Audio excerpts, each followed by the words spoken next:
E aí, gente, tudo bem? Aqui é o Bruno. Nós começamos no vídeo anterior a falar sobre os verbos. Eu já apresentei alguns conceitos como o que é o verbo, detalhes como a tonicidade, a formação, os tempos verbais simples, tempos verbais compostos, paradigma de conjugação, enfim, conceitos já importantes para a gente estudar como os verbos se estruturam. E agora nós vamos continuar a trabalhar esse assunto. Nós paramos nas locuções verbais e a partir desta aula nós vamos falar sobre aspectos verbais e continuar outros tópicos, como por exemplo o emprego dos tempos verbais, que é bastante longo. Então os aspectos verbais, como eu já havia falado na próxima aula, eles passam a impressão de uma relação, tem a relação com o tempo. Eles passam uma relação semântica de durabilidade, de início de processo, de o fim de um processo ou da duração de um processo. Então ele transmite essas ideias, esses traços semânticos. Vamos dar alguns exemplos. O aspecto pontual ou momentâneo, de ação súbita, momentânea, como os verbos dizer, apagar, cair, dizer. São momentos pontuais, específicos. O aspecto progressivo ou durativo, que envolve uma ação em desenvolvimento. Então, verbos andar, aprender, agonizar, correr. Então, um percurso ou um movimento em desenvolvimento, em continuidade. O aspecto permansível é de uma ação terminada, mas com as suas consequências que continuam, como os verbos adoecer, aprender, castigar, odiar ou parar. O aspecto incoativo ou inceptivo, que envolve o início do processo verbal, decolar, nascer, brotar, planejar. O aspecto cessativo ou conclusivo, que é o oposto, o fim do processo verbal. Então, acabar de, deixar de, desistir de, parar de. Aspecto iterativo ou frequentativo, em que o processo se repete. Então, verbos como almoçar, comer, fervilhar, folhear. A maioria dos verbos iniciados com o prefixo re, como refazer, reler, ou terminados pelos sufixos ear, como pentear, ejar, como gotejar, icar, como bebericar, ilhar, como dedilhar, iscar, como chuviscar, itar, como saltitar, além de verbos auxiliares como adorar, costumar, tornar a, voltar a. Resultativo ou consecutivo, que é o resultado de uma ação, com verbos como acabar de, chegar a, conseguir, virá. Iminencial, em relação a uma ação iminente, prestes a acontecer, expressos por verbos auxiliares como estar e ir. Estou a ir embora, eu ia cair no chão. Agora nós vamos falar dos verbos irregulares. Os verbos regulares a gente já teve uma noção na aula anterior. Eles não envolvem muitos segredos, é a obediência estrita ao paradigma verbal. Os verbos irregulares não seguem rigidamente esse paradigma e apresentam alterações ao longo da sua conjugação. Aqueles que têm irregularidades mais gritantes, como os verbos ser e ir, são chamados de anômalos. Já falamos um pouco disso no vídeo anterior. Alguns exemplos de verbos irregulares: dar, incendiar, fazer, obter, poder, querer, trazer, ver, servir, dormir e pedir.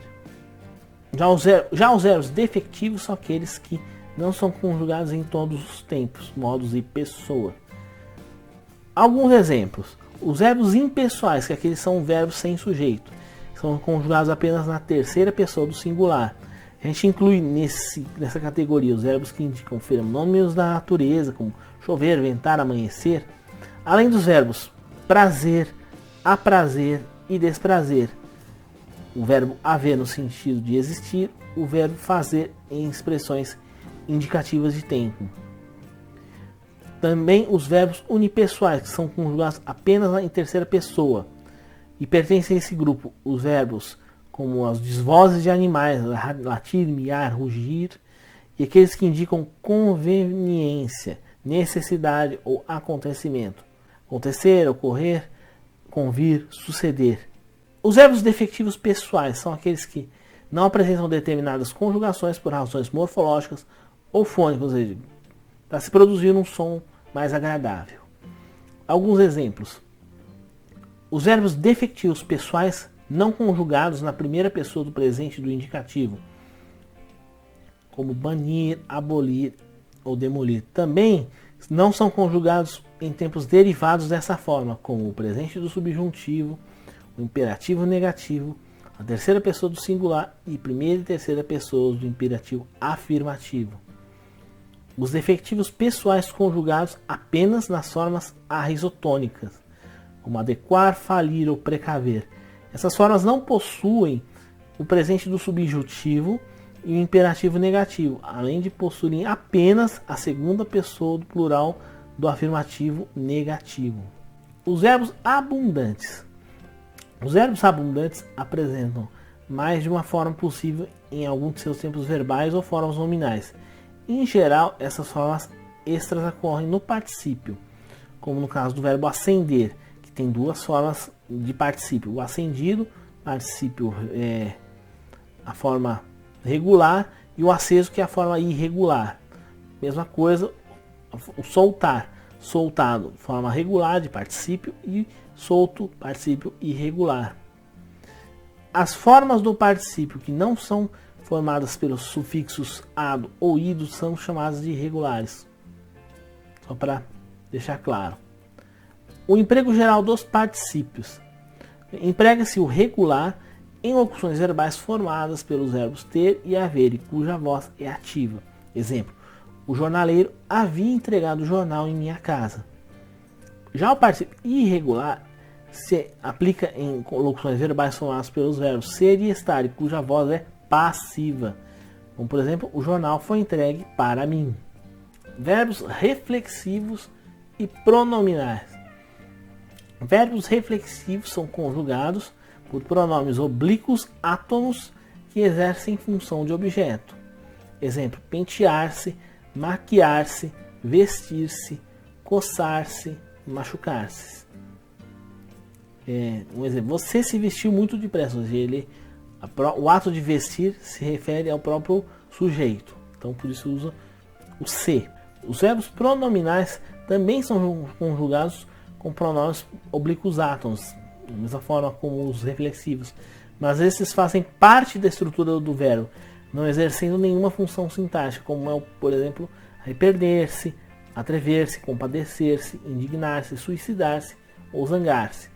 Por exemplo, eu me arrependi de todos os meus pecados. Então eu preciso usar o me. Não que isso tenha essa impressão de reflexividade, como no caso anterior. Eu preciso usar esse pronome no verbo. Faz parte da estrutura. Agora vamos ao ponto mais longo deste vídeo, desses dois vídeos, que é o emprego dos tempos verbais. São muitos empregos. E eu pretendo dar conta o máximo possível neste vídeo, para ele não ficar muito extenso. Então, como e quando nós aplicamos o presente do indicativo? Exemplo: referir-se a um processo verbal que acontece no momento da fala. Exemplo: vejo uma estrela no céu. Algo que acontece no momento da fala. Referir-se a fatos corriqueiros e habituais. Eu como mortadela todos os dias. É uma ação habitual, recorrente. Referir-se a fatos iniciados no passado e que continuam no presente. Eu existo. Essa existência continua. Assim, começou num tempo atrás e continua até hoje. Equivale à forma composta estou existindo. Referir-se em narrações a fatos passados, como formas de dar vida e atualidade a estes, que é também chamado presente histórico. Então você usa o presente mesmo quando você está falando no passado, de um fato passado. Como, por exemplo, ao chegar ao Brasil, caminha e escreve uma carta ao rei de Portugal sobre a nova terra. É um fato um histórico que aconteceu há muito tempo atrás, mas usa-se o presente histórico nesse caso. Ainda nos presentes do indicativo, referir-se a fatos futuros, geralmente tidos como certos ou iminentes. Como, por exemplo, eu vou a Araraquara daqui a pouco, uma coisa futura. Referir-se a verdades absolutas, incontestáveis, também chamado de axiomas. Exemplo, o homem é um ser mortal. Não há dúvida disso. Isso é axioma. É uma verdade incontestável. E a gente usa o presente do indicativo nessa situação. Exercer a mesma função do pretérito imperfeito do subjuntivo. Exemplo, se ela não me avisa, eu estaria morto. Exercer a mesma função do futuro do subjuntivo. Exemplo, se você quer, consegue tudo do marido. Então aqui, se ela não me avisasse, eu posso, em vez de usar avisasse, usar avisa. Se você quiser, em vez de usar o quiser, você usa o quer. O efeito é o mesmo, o sentido é o mesmo. Agora, pretérito imperfeito do indicativo. Os empregos. Referir-se a um processo verbal concluído recentemente e de longa duração. Exemplo, eu bebia muito naquela época. Então, uma ação habitual passada. Referir-se a fatos passados permanentes ou tomados como tal. O chamado imperfeito universal.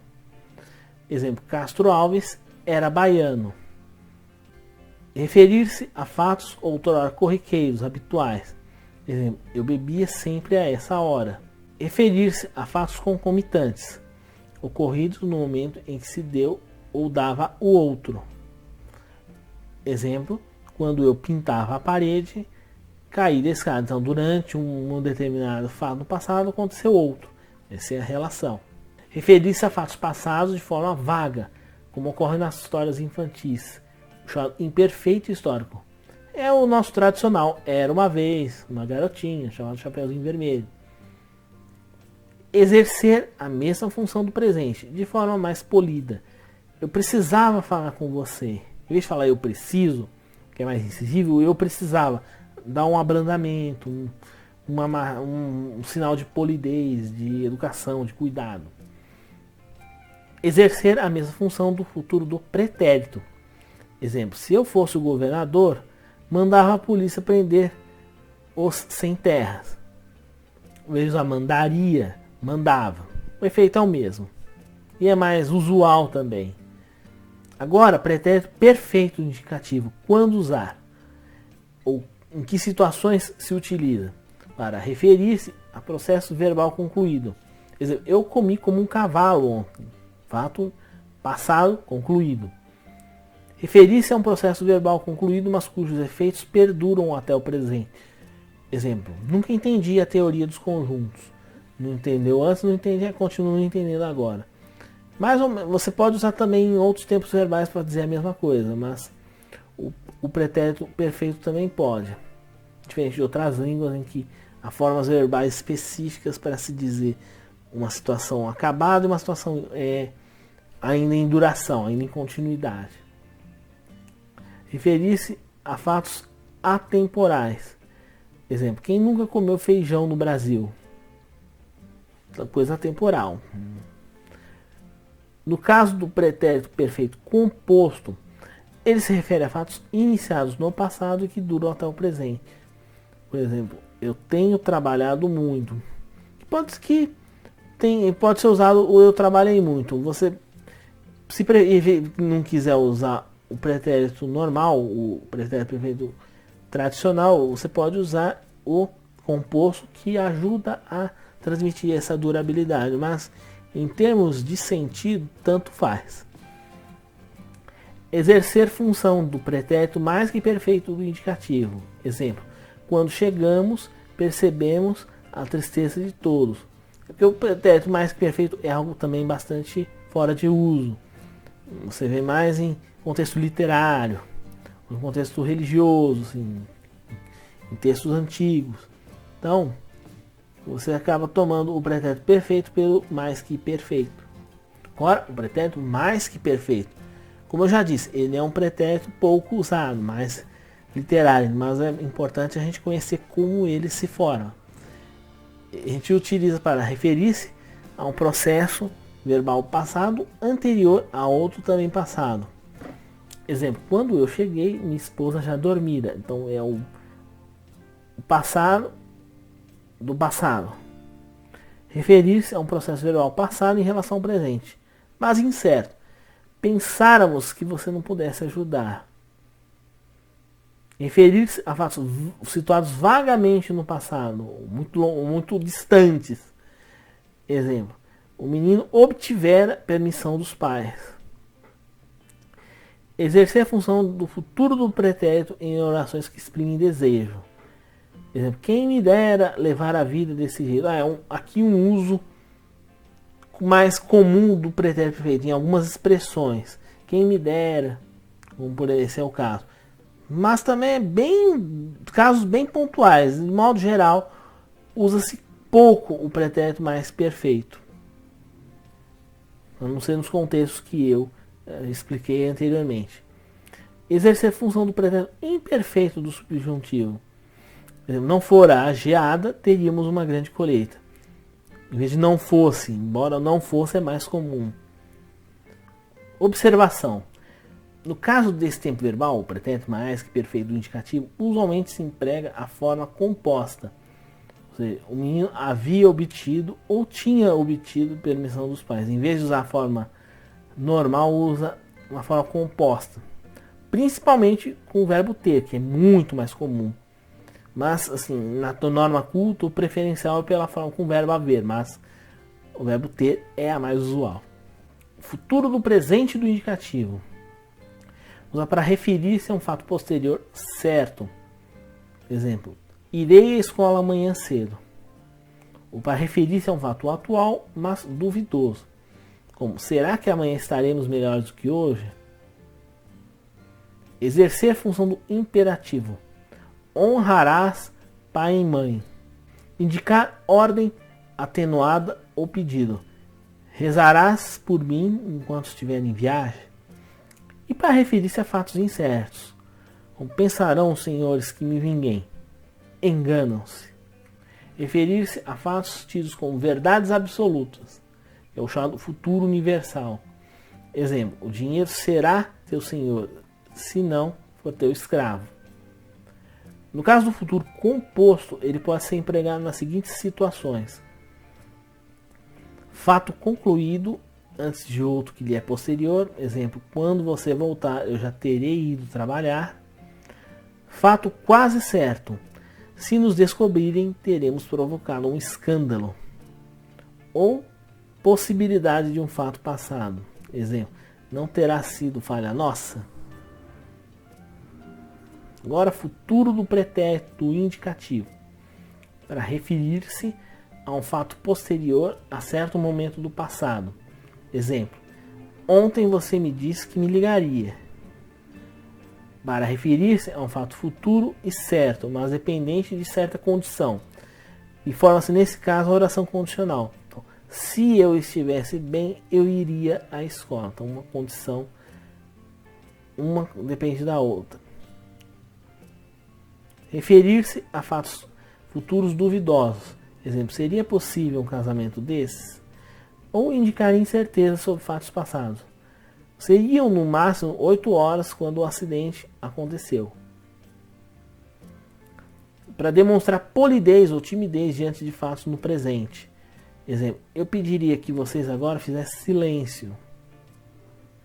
Demonstrar repulsa ou surpresa. Exemplo, você pensaria isso de mim? No caso do futuro composto, ele pode ser empregado nas seguintes situações. Fato que poderia ter sido realizado posteriormente a outro fato. Por exemplo, se você me avisasse antes, eu teria feito um almoço, o seu almoço. Incerteza sobre o fato passado mediante certa condição. Teria sido feliz se casasse com ela? Incerteza sobre um fato passado. O que teria acontecido naquela sexta-feira? Ou possibilidade sobre um fato passado. O governador teria recebido vocês ontem. Presente do subjuntivo. Indicar fato duvidoso ou provável. Exemplo, espero que você não me decepcione. É o no campo das possibilidades. Ele é usado em orações para que exprimem desejo, como por exemplo, Deus lhe pague. E também exerce função de futuro. Assim que apontemos na esquina, eles irão nos avisar. Um pouco comum, mas registrado aqui. Caso do pretérito perfeito do subjuntivo, para indicar fato passado, espero que tenha aprendido a lição, ou fato futuro concluído em relação a outro fato futuro.